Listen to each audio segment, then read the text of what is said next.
ప్రభునందు ప్రియమైన దేవుని బిడ్డలారా, మరి ఈ ఆదివారం దినమును కూడా మనం ధ్యానమును కొనసాగించుకుంటున్నాము. మరి ఆది కాండము మొదటి నుండి మనం ధ్యానిస్తూ వస్తున్నాము. ఈరోజు 12 అధ్యాయాల వరకు మనము ధ్యానించున్నాము. ఈరోజు 13వ అధ్యాయము, వీలుంటే 14వ అధ్యాయం కూడా మనము ధ్యానం చేద్దాం. మరి దానికంటే ముందుగా చిన్న ప్రార్థన పాటతోటి ధ్యానంలోకి మనం వెళ్దాం. మమ్మల్ని మిక్కిలిగా ప్రేమించిన మా ప్రియ పరలోకపు తండ్రి, ఉదయకాల సమయంలో ప్రభువా, మరి ఆది కాండం గురించినటువంటి ధ్యానం మేము జరిగిస్తుంటుండగా ప్రభువా, మీ యొక్క సహాయం, మీ కృప, మీ కనికరం మాకు దయచేస్తున్నందుకు మీకు వందనాలు, కృతజ్ఞతలు చెల్లించుకుంటున్నాం నాయన. అటు రీతిగా ఈరోజు 13వ అధ్యాయంలోని విషయంలను ధ్యానించుకోవచ్చుండగా మీరు మాట్లాడండి. అందులో నాయన మేము నేర్చుకోవాల్సినటువంటి అంశాలను మాకు బోధించండి. ఈ ధ్యానం అంతా కూడా ప్రభు మాకందరికీ దీవెనకరంగా, మీకు మహిమకరంగా ఉన్నట్లు చేయమని మనవరు ప్రభువును ప్రియకుమారుడు రక్షకుడైనటువంటి యేసయ్య నామములో అడిగి వేడుచున్నాము తండ్రి. ఆమేన్, ఆమేన్.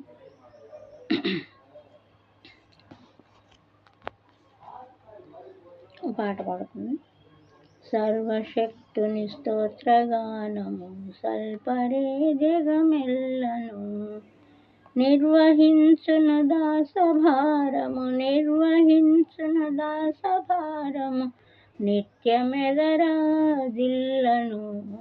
సర్వశక్తుని స్తోత్రగానము సల్పరే జగమెల్లను, ముదముతో నిర్మాణకుండగు మూలకర్తను బాడరే, ముదముతో నిర్మాణకుండగు మూలకర్తను బాడరే. వదనమీక్ష్వాన్ వంచి దేవుని, వదనమీక్ష్వాన్ వంచి దేవుని వందనముతో వేడరే. సర్వశక్తుని స్తోత్రగానం సల్పరే జగమెల్లను, దాసులై దేవునికి నెదలు దర్పమును భోగాల్పరే, దాసులై దేవునికి నెదలు దర్పమును భోగాల్పరే. యేసుక్రీస్తుని పుణ్యవస్త్రము, యేసుక్రీస్తుని పుణ్యవస్త్రము ఏ మరకమై దాల్పరే. సర్వశక్తుని స్తోత్రగానము సల్పరే జగమెల్లను. ప్రభునందు ప్రియమైన దేవుని బిడ్డలారా, మరి ఆంధ్ర క్రైస్తవ కీర్తన పుస్తకంలోని మరి పాటలన్నీ కూడా ఒకటొకటిగా మొదటి నుంచి నాకు పరిచయం ఉన్నటువంటి పాటలన్నీ కూడా పాడాలని నా ఆశ. అయితే సమయాభావం వల్ల మరి వాక్యము పాట రెండిటికి సమయం సరిపోవట్లేదు. అందుకే 2-3 వచనాలతోటి పాట ముగించవలసి వస్తుంది. మరి పాటలను వేరుగా మరి వేరే వీడియోలో పాటల వరకే ప్రత్యేకంగా చేయడం జరిగిందనమాట. మీరు పాటలు కావాలంటే పాటల వీడియోని కూడా మీరు చూడొచ్చు వీళ్ళారా. మరి దినము 13వ అధ్యాయం ఆది కాండంలో ఉన్నటువంటి విషయాలను మనం నేర్చుకుందాం. 12వ అధ్యాయంలో మరి యేసు ప్రభు దేవుడైన యెహోవా అబ్రహామును ఏర్పాటు చేసుకున్నట్లుగా మనము చూస్తాము. అయితే మరి వారు తిరిగి కానాను ఐగుప్తు నుండి మరి ఫరో దగ్గర నుండి బయలుదేరి కానానుకు వెళ్ళినట్లుగా అక్కడ మరి సొదొమ గొమొర్రా అనే పట్టణానికి లోతు వెళ్ళినట్టుగా తిరిగి మరి అబ్రహాము కానాను దేశమునకు వాళ్ళు ఇంతకుముందు ఉన్నటువంటి బేతేలుకు హాయికి మధ్య ఉన్నటువంటి ప్రదేశానికి వాళ్ళు గుడారం వేసుకున్న దగ్గరికి వాళ్ళు వెళ్ళినట్లుగా మనము చూసాము.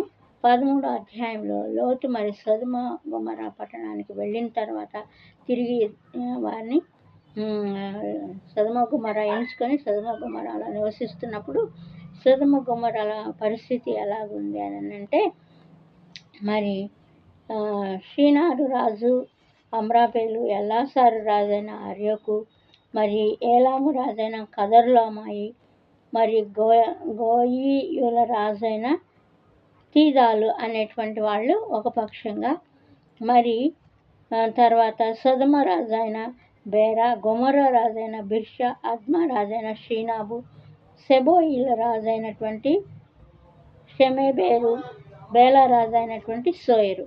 వీళ్ళు 5 వీళ్ళు కదొర్లామయ దగ్గర ఉన్నటువంటి మిగిలిన 3 రాజులు కూడా మరి ఈయన కదొర్లామయ మాటకి లోబడుతూ వస్తున్నారు.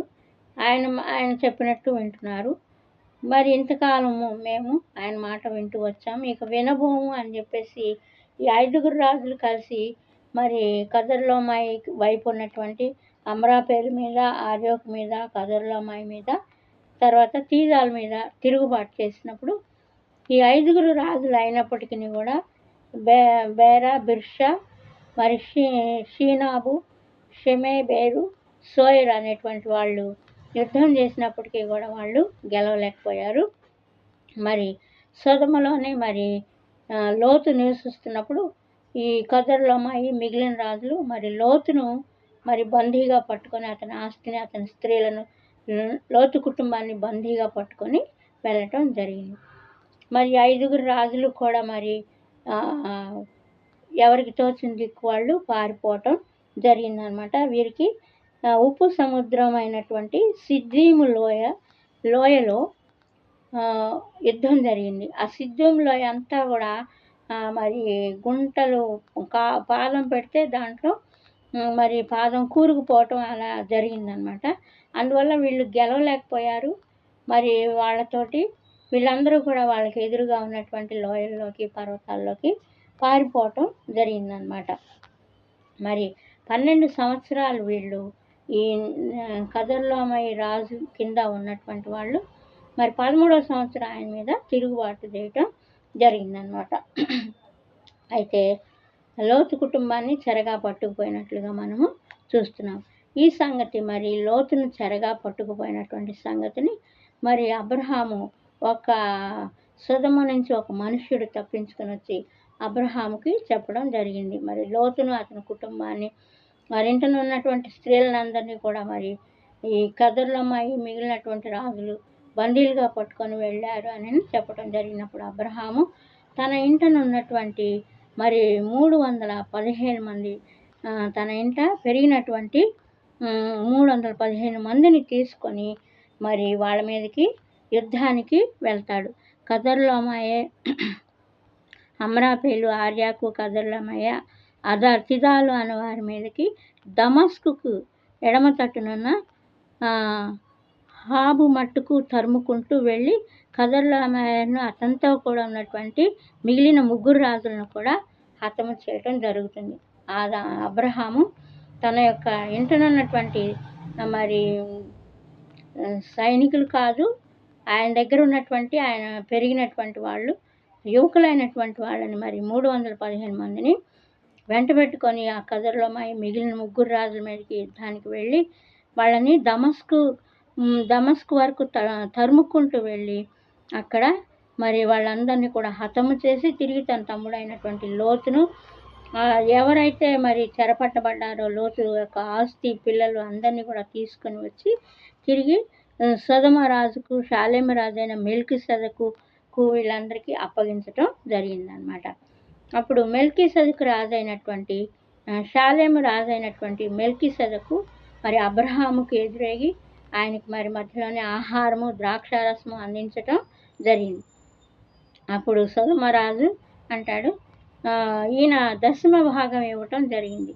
మెల్కీసెదెకు 10వ భాగం తీసుకొని అబ్రహాముకి ఇచ్చినట్లుగా మనము 10వ అంశము అంటే 10వ భాగాలు తీసుకొని వచ్చి మరి అబ్రహాముకి ఇచ్చినట్లుగా చూస్తున్నాం. ఆ తర్వాత సొదొమ రాజు కూడా, అయ్యా మరి ఈ ఆస్తి అంతా కూడా నువ్వే తీసుకొని వెళ్ళు, స్త్రీలని, ప్రజలను మాత్రమే, ఇక్కడ ఉన్నటువంటి ప్రజలను ఎవరైతే మరి బందీలుగా పట్టుకొని పోబడ్డారో వాళ్ళందరినీ ఇక్కడ వదిలేసి ఈ ఆస్తిని అంతా నువ్వే పట్టుకొని వెళ్ళిపో, నువ్వు తీసుకొని వెళ్ళిపో అని అబ్రహాముతో అన్నప్పుడు అబ్రహాము ఏమంటాడంటే, దేవుని మీద దేవుడు నాకు సమస్తమును ఇచ్చాడు, ఇప్పుడు నువ్వు ఇచ్చిన ఆస్తిని నేను తీసుకొని పోతే ఎప్పుడైనా ఒకరోజు నువ్వేమంటావంటే, నేను ఇచ్చినటువంటి ఆస్తి అబ్రహాముని గొప్పవాడిగా చేసింది అని దేవుని నామానికి అవమానకరంగా నువ్వు మాట్లాడతావేమో కనుక నీ ఆస్తిలో నుండి నాకు నూలు పోగు వార కూడా నాకు అక్కర్లేదు. ఒక చెప్పుల వారు కూడా నేను ఆశించటం లేదు కనుక, కాబట్టి నాతో పాటు మిగిలిన రాజులకి ఏమేమి రావాలో అవన్నీ వాళ్ళకి ఇచ్చేసేయి. వాళ్ళకి రావాల్సిన భాగాలు. నాకైతే ఏమీ వద్దు. నీ ఆస్తి నేనేమి కోరుకోవట్లేదు. దేవుడు నాకు సమృద్ధిగా ఇచ్చాడు. నాకు కావాల్సినంతగా ఇచ్చాడు. రేపటి రోజు నువ్వు అబ్రహాం ఎలా గొప్పవాడయ్యాడంటే, ఇదిగో పలానా సొదొమ రాజు ఇచ్చినటువంటి ఆస్తి వల్ల అబ్రహాం గొప్పవాడయ్యాడని నీవు చెప్పకుండానట్లు దేవుని మీద ఆనపడుతున్నాను. నీ ఆస్తిలో నాకు నూలు పోగు వార కూడా నాకు అక్కర్లేదు. చెప్పుల వార అంత కూడా నేను ఆశించటం లేదు. నీ ఆస్తిని, ఈ ప్రజల్ని కూడా నీకు అప్పగిస్తున్నాను. మరి మేము ఇంతమంది వచ్చాం, మాకు పెట్టిన ఆహారం పెట్టారు. అది చాలా గొప్ప సంగతి. అంతవరకే చాలు. మరి ఇంకా మిగిలినటువంటి రాజులకి ఏ ఏ భాగాలు రావాల్సి ఉన్నాయో ఆ భాగాల్ని వాళ్ళకి ఇవ్వు చాలని చెప్పేసి మరి అక్కడి నుంచి వారి భాగాలు వాళ్ళకి ఇవ్వమని చెప్పేసి తిరిగి తన ప్రాంతానికి వెళ్ళిపోవటం జరుగుతుంది. మరి ఇది జరిగిన తర్వాత దర్శనము ద్వారా, వాక్యము ద్వారా, దర్శనము ద్వారా యెహోవా దేవుడు మరలా అబ్రహాముతోటి మాట్లాడతాడు. నీకు నేను గతంలో చెప్పినట్టు అబ్రహాము నీ బహుమానం అధికమవుతుంది అని చెప్పేసి దీవిస్తూ ఉంటే అబ్రహాము విచారంగా మాట్లాడతాడు. నువ్వు ఎంత దీవిస్తే ఏంటి ప్రభువా? నువ్వు నాకు ఎంత ఆస్తి ఇస్తే ఏంటి ప్రభువా? మరి నేను సంతానము లేనివాడిని, నాకంటూ సంతానము లేదు. ఇదంతా కూడా మరి నా ఇంట్లో పనిచేస్తున్నటువంటి ఎలియాజర్, దమస్కు వాడైనటువంటి ఎలియాజర్ దీనికి వారసుడు అవబోతున్నాడు కదా నా తదనంతరం అని అన్నప్పుడు, అట్లా కాదు, మరి నీకు పుట్టినటువంటి ఇష్మాయేలు నీ బిడ్డగానే ఉంటాడు. కానీ అతని వంశాన్ని అతని ద్వారా నేను మరి నీకు పేరు రానివ్వను. కానీ నీ గర్భమున, శారా గర్భమున పుట్టినటువంటి బిడ్డలనే నేను నీ వంశముగా పరిగణించి మరి వాళ్ళని ఆకాశ నక్షత్రాలాగా సముద్ర తీరపు ఇసుక రేణువులాగా వాళ్ళని విస్తరింపజేస్తాను అని చెప్పినప్పుడు ఆ మాట నమ్ముతాడనమాట అబ్రహాము. వెంటనే నేను చెప్పిన మాట ప్రతిదీ అబ్రహాము నమ్ముతున్నాడు. ఎంత నీతిమంతుడా అని అక్కడే ఆ మాట వ్రాయడం జరుగుతుంది. అబ్రహాము దేవుడు చెప్పిన మాటను నమ్మాడు, అది అతనికి నీతిగా ఎంచబడింది అని చెప్పేసి మాట మనం అక్కడ చదువుకుంటాము. తర్వాత ఒక చిన్న మాట దేవుణ్ణి అడుగుతాడు. మరి అయ్యా, నువ్వు మరి నా వంశపు వాళ్ళకే ఇస్తానంటున్నావు, మరి ఇది ఎలాగూ నేను నమ్మనయ్యా అని చిన్న సందేహాన్ని వెళ్ళబుచ్చినప్పుడు, మరి నువ్వు పెంటెలను, పోతులను తీసుకొని వచ్చి వాటిని మధ్యకి నరికి దేని భాగాలు ఎదురుగా వాటిని అమర్చు అని చెప్పినప్పుడు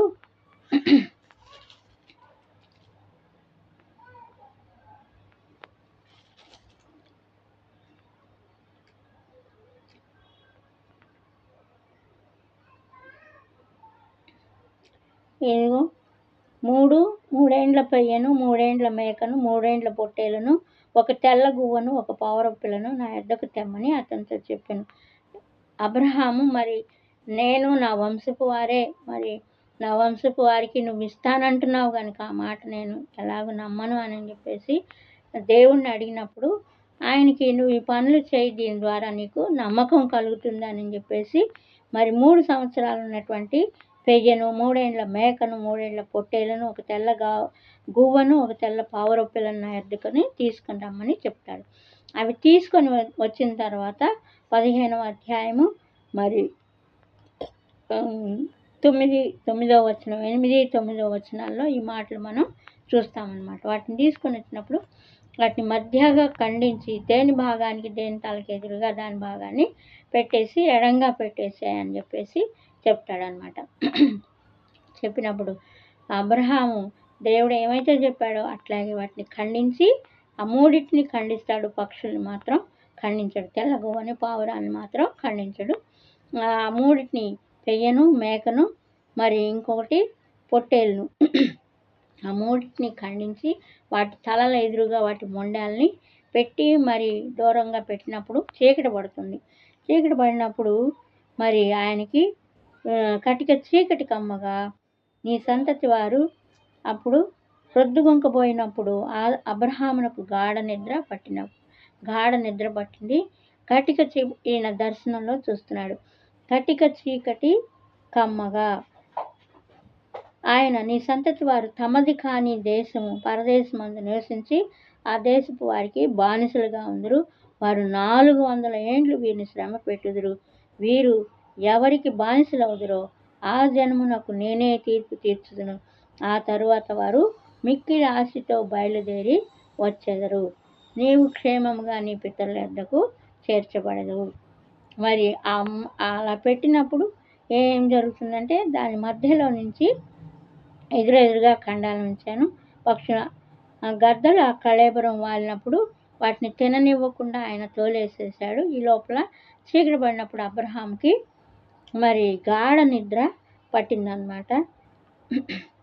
ఆ గాఢ నిద్రలో కటిక చీకటి అలుముకుంటుంది అన్నట్లుగా ఆయన దర్శనాన్ని చూసినప్పుడు మరి కటిక చీకటికి అర్థం ఏంటి అని అంటే ఈయన తర్వాత వంశము రాబోయేటువంటి వంశాల వారు మరి పరదేశానికి వెళ్తారు, పరాయి దేశానికి వెళ్తారు.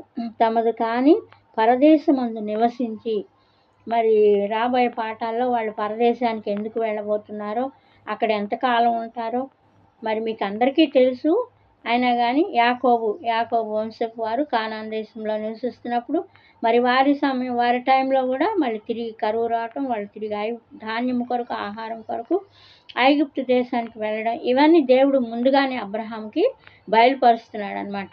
400 సంవత్సరాలు వాళ్ళ పరదేశమందు అక్కడ ఉన్నటువంటి వారికి ఫరోరాజుకి బానిసలుగా నివసిస్తారు. ఆ తర్వాత వారిని బట్టి నేను దేశపు వారికి తీర్పు తీరుస్తాను. ఆయన చేయబట్టే సూచక క్రియలు అన్నీ కూడా మరి అబ్రహాంతో చెప్పి 400 సంవత్సరాల తర్వాత తిరిగి నీ ప్రజలు ఈ కానాన్ దేశమునకు రాబోతున్నారు అనేటువంటి విషయాన్ని మరి లోతు సొదొమ గొమొర్రాలో ఉన్నప్పుడు దేవుడు ఆ విషయాన్ని అబ్రహాంకి బయలుపరిచాడు. అక్కడ ఒక మాట వాడతాడు, నా స్నేహితుడైనటువంటి అబ్రహాముకి ఈ సంగతి నేను దాచిపెడతానా అంటాడు. సొదొమ గొమొర్రా పట్టణాన్ని నాశనం చేయబోయేటప్పుడు అబ్రహామును దేవుడు తనకు స్నేహితునిగా ఎంచుకుంటాడు. నా స్నేహితుడైనటువంటి అబ్రహాముకి మరి సొదొమ గొమొర్రాల పట్టణాన్ని నాశనం చేయబడేటువంటి విషయాన్ని నేను మరుగు చేయదునా, దాచిపెడునా అన్నప్పుడు మరి నేను మాట్లాడతాను. ఎందుకంటే లోతు అక్కడ ఉన్నాడు కాబట్టి లోతుని బట్టి అబ్రహాం ఏం మాట్లాడతాడో అనేటువంటి విషయాన్ని కూడా మరి ఒకసారి మనం జ్ఞాపకం చేసుకుంటాం. అట్లాగే మళ్ళీ ఇక్కడికి వచ్చేసరికి నీ సంతతి వారి భాగ్యవంతులు అవుతారు అని దీవించినప్పుడు మరి నాకు సంతానం లేదు కదా అని దేవుణ్ణి అడిగినప్పుడు మళ్ళీ సంతానం గురించి శారా మీదటికి ఈ సంవత్సరం శారా గర్భం ధరిస్తుంది. మరి ఆ గర్భం నుంచి వచ్చేటువంటి వాళ్ళే నీ వంశానికి వారసులు అవుతారు, నీ వంశకర్తలు అవుతారు. వారినే నేను ఆకాశపు నక్షత్రపులాగా సముద్ర తీరపు ఇసుకరేణువులాగా విస్తరింపచేస్తాను. అయితే వాళ్ళు మరి పరదేశానికి వెళ్ళి అక్కడ 400 సంవత్సరాలు మరి బానిసలుగా ఉంటారు. వారిని బట్టి నేను ఏ దేశంలో వాళ్ళు పరదేశులుగా ఉంటున్నారో మరి నా ప్రజలను బట్టి ఆ పరదేశులను నేను తీర్పు తీరుస్తాను అని చెప్పేసి వాళ్ళకి తగిన శిక్షను విధింపజేసి అక్కడి నుంచి వచ్చేటప్పుడు వాళ్ళు మిగుల గొప్ప ఆస్తితోటి బయలుదేరుతారు అని చెప్పి అబ్రహాంకు ప్రతి మాట కూడా దేవుడు ముందుగానే బయలుపరచటం జరిగింది. ప్రియులారా, అటు రీతిగానే మరి ఈ దినం మనం ఈ 15వ అధ్యాయము 16వ అధ్యాయము ఉన్నటువంటి విషయాలను మనం 14వ అధ్యాయము 13వ అధ్యాయంలో మరి అబ్రహాము మరి అక్కడి నుండి వాళ్ళు సొదొమ గొమొర్రాకి ఒకళ్ళు మరి తిరిగి బేతేలుకు హాయికి ఒకళ్ళు వెళ్ళటం జరిగింది. 14వ అధ్యాయంలో అబ్రహాము యుద్ధం చేసి తన తమ్ముడిని తిరిగి తీసుకొని వచ్చి సొదొమ పట్టణంలో ఉంచటం జరిగింది. 15వ అధ్యాయం తిరిగి దేవుడు మరి అబ్రహాంతో మాట్లాడి నేను ఖచ్చితంగా నీ పిల్లల్ని దీవిస్తాను, నీ వంశాన్ని దీవిస్తానంటే నా పిల్లలు లేరు అనేటువంటి విషయాన్ని మళ్ళీ ఒకసారి గుర్తు చేసినప్పుడు మరి శారాయి వచ్చే సంవత్సరానికి గర్భం ధరిస్తుంది. శారాయి నడుము నుంచి వచ్చినటువంటి బిడ్డలే నీ బిడ్డలుగా నేను అంగీకరించి వారిని వంశకర్తలుగా చేయబోతున్నాను, వారసులుగా చేయబోతున్నాను, నీ వారసులుగా. అయితే ఇష్మాయిల్ను కూడా నేను దీవిస్తాను. ఇష్మాయిల్ వంశంలో కూడా 12 మంది రాజులు ఉంటారు, వాళ్ళందరినీ కూడా నేను దీవిస్తానని చెప్పేసి ఇష్మాయిల్ పక్షంగా కూడా దేవుడు అబ్రహాంకి వాగ్దానం చేస్తాడు. అయితే ఇష్మాయిలు నీ వంశం, నీ వారసులుగా లెక్కింపబడరు, కానీ మరి శారా గర్భం నుండి వచ్చినటువంటి ఇస్సాకే మరి నీ యొక్క వంశానికి వారసుడుగా ఉంటాడు అని చెప్పేసి దేవుడు మాట్లాడి అతనికి జరగబోయేటువంటి విషయాలను వెల్లడిపరిచినట్లుగా మనము తెలుసుకున్నాం ప్రియులారా. మరి ఈ వాక్య ధ్యానం ఇంతటితో ముగించబడింది. చిన్న ప్రార్థన ద్వారా ముగించుకున్నాం. మమ్మల్ని మిక్కిలిగా ప్రేమించిన మా ప్రియ పరలోకపు తండ్రి, ఇంకో ఈ దినము నాయన మరి ధ్యానాంశంగా 13వ అధ్యాయము, 14వ అధ్యాయం, 15వ అధ్యాయం ఉన్నటువంటి విషయాలను అయ్యా మేము మరి మనను ధ్యానం చేసుకున్నాం ప్రభా. అందులోని విషయాలు నీవు అబ్రహాంతో మాట్లాడినటువంటి విషయాలు అయ్యా మేము జ్ఞాపకం చేసుకున్నాము. దాన్ని ఏ విధంగా దీవించబోతున్నామో కూడా మరొకసారి మేము జ్ఞాపకం చేసుకున్నాం ప్రభా. మరి ఈ వంశావళుల క్రమము, ఆ ఇశ్రాయేలీయులు నాయన ఎలాగూ మరి ఇశ్రాయేలీలుగా పిలువబడ్డారనేటువంటి విషయాలన్నిటిని కూడా మేము తెలుసుకోవడానికి మీరు కృప చూపించండి. అబ్రహాంలో నుండి వారు ఎలా వస్తున్నారు అనే విషయాలన్నిటిని కూడా ముందు రాబోయేటువంటి వాక్య భాగాల్లో ప్రభా మేము తెలుసుకోవడానికి మీ యొక్క జ్ఞానంతో మమ్మల్ని నింపండి నాయన. ఇప్పుడు చదువుకున్నటువంటి ఈ 3 అధ్యాయాల విషయాలు అయ్యా మేము తిరిగి జ్ఞాపకం చేసుకోవడానికి, ధ్యానం చేసుకోవడానికి, వాటి ద్వారా ప్రభా మేము ఆదరించబడటానికి అయ్యా మరి అబ్రహాము మీ మాట నమ్మినందుకు నీతిమంతుడిగా ఎంచబడ్డారు. అట్లాగే మీ మాటల నిందు మేము నమ్మిక ఉంచి అయ్యా ఇదిగో మా ప్రవర్తనను సరిచేసుకోవడానికి మేము కూడా నాయన గొప్పవారమగినట్లు దీవించబడడానికి నాయన మరి ఈ మాటలు మమ్మల్ని ప్రేరేపిస్తున్నాయని నమ్ముతూ ప్రభా ఇదిగో ఈ మనవులన్నిటినీ ప్రభా ఇంత నాయన ఈ వాక్యం ధ్యానించుకోవడానికి మీరు ఇచ్చిన సమయాన్ని బట్టి మీకు వందనాలు చెల్లిస్తూ మరి సమస్త మహిమ ఘనత ప్రభావం తండ్రి కుమార్ పరిశుద్ధాత్మ త్రియేక దేవ నామానికి చెల్లిస్తూ మనవులన్నిటిని ప్రభు ప్రియకుమారుడు రక్షకుడైనటువంటి యేసు ప్రభు వారి నామంలో అడిగి వేడుచున్నాను తండ్రి. ఆమేన్, ఆమేన్.